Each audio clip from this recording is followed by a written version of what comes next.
सावन का माह पवित्र माह माना जाता है और इसे भगवान भोलेनाथ को समर्पित किया जाता है। इसी कड़ी में शनिवार को भगवान गुप्तेश्वर की शाही यात्रा सावन के द्वितीय सोमवार को गुप्तेश्वर मंदिर से भव्य रूप में निकाली जानी है, जिसे लेकर आज शाही यात्रा के आयोजकों के द्वारा पत्रकार वार्ता का आयोजन किया गया और पत्रकारों को जानकारी दी गई। इस मौके पर बताया गया कि द्वितीय सोमवार की सुबह 9 बजे भगवान के गर्भगृह में पहुंचकर उनका श्रृंगार पालकी में रखा जाएगा और फिर भगवान भोलेनाथ की शाही सवारी यात्रा निकाली जाएगी, जहां उनका जगह जगह पर जोरदार स्वागत किया जाएगा।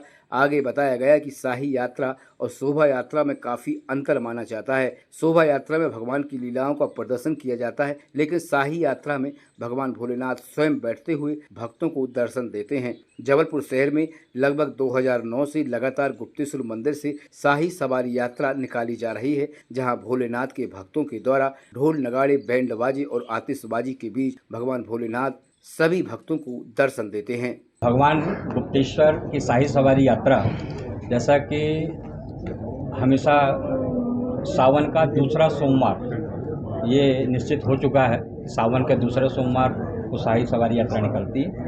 प्रातःकाल सभी संत महंत जितने भी हमारे संस्कारधानी के श्रेष्ठ जन हैं और भक्तजन हैं, सबके साथ प्रातः ठीक 9:30-10 बजे भगवान की जो गर्भगृह है, गुफा है, वहाँ पर जाकर के भगवान से हम प्रार्थना निवेदन संकल्प करते हैं। हमारे द्वारका जी और पंकज जी और आचार्यगण के उपस्थिति में कि साक्षात भगवान का जो विग्रह है, जो श्रृंगार में चढ़ता है, उनका जो चांवर है, मुकुट है, उनकी चरण पादुका है, उनका जो चेहरा स्वरूप है, उसको ही भगवान के गर्भगृह से निकाल करके पालकी में स्थापित किया जाता है और फिर भगवान का वहाँ पर वंदन अभिनंदन पूजन करके और फिर वो यात्रा शुरू होती है।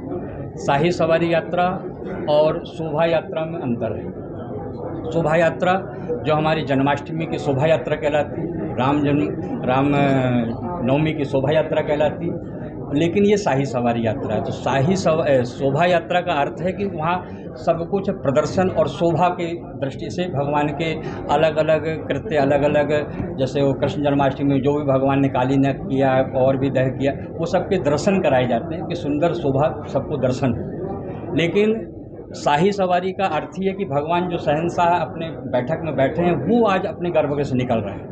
उनको प्रदर्शन से मतलब नहीं, उनको दर्शन देने से मतलब है। और भगवान स्वयं जो है गर्भगृह से जैसे महाकाल में निकलते हैं अपने छत्र जबर के साथ में, घोड़े और अपने सैनिकों के साथ में, पूरे जो भगवान के जितने सैनिक हैं जो गुप्त रूप से चलते हैं, नंदी भृंगी श्रृंगी सल खैल हल, सब भगवान के साथ है अपने भक्तों को दर्शन देने। और अपने भक्तों की जो नहीं पहुंच पा रहे हैं सावन मास में, कभी बरसात है, कीचड़ है, किसी कारण से कोई रोग दोष में बिजी है, नहीं आ पा रहे, तब घर घर जा कर के उनके घर में, उनके दुकानों में, उस गली में जा कर के भगवान आशीर्वाद देते हैं। ऐसी यात्रा का शुरू है। गुप्तेश्वर भगवान की शाही सवारी यात्रा का ये 15वां वर्ष 2009 में इसका आरंभ हुआ और आज इसको लगातार आप सबके सहयोग से 15 वर्ष हो गए।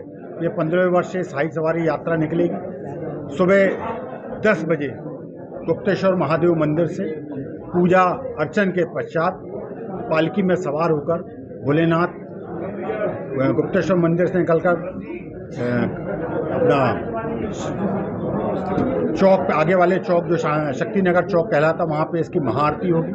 उसके तत्पश्चात कृपाल चौक, गोरखपुर, हितकानी, अनगार महावीर और आदि शंकराचार्य चौक से होते हुए शास्त्री वेद, बड़ा फुहारा और अंत में मिलोनीगंज में जाकर समाप्त होगी। यात्रा में ऊंट, घोड़े, वाद्य यंत्र, सारे जो भोलेनाथ के गण हैं, सारे उनका नृत्य भी होता है, वो सब जो है झांकियाँ सब प्रस्तुत है।